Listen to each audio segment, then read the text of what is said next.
In the West, there was panic when the migrants multiplied on the highways. Men of property were terrified for their property. Men who had never been hungry saw the eyes of the hungry. Men who had never wanted anything very much saw the flare of want in the eyes of the migrants. And the men of the towns and of the soft suburban country gathered to defend themselves, and they reassured themselves that they were good and the invaders bad, as a man must do before he fights. They said, "These goddamn Okies are dirty and ignorant. They're degenerate sexual maniacs.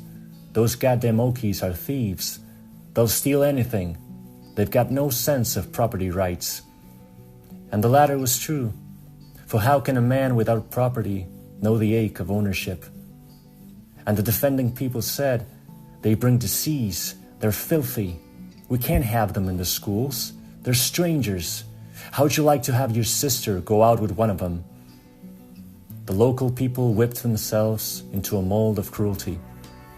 Then they formed units, squads, and armed them with clubs, with gas, with guns. We own the country. We can't let these Okies get out of hand. And the men who were armed did not own the land, but they thought they did.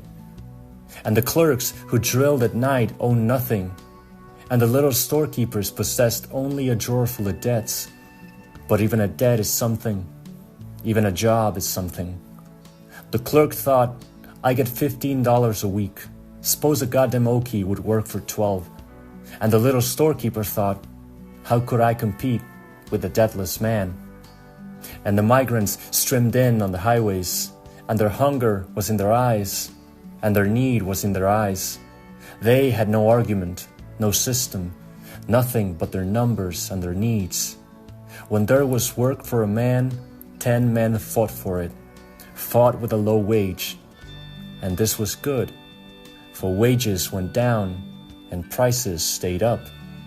The great owners were glad, and they sent out more handbills to bring more people in. And wages went down and prices stayed up, and pretty soon now we'll have serfs again.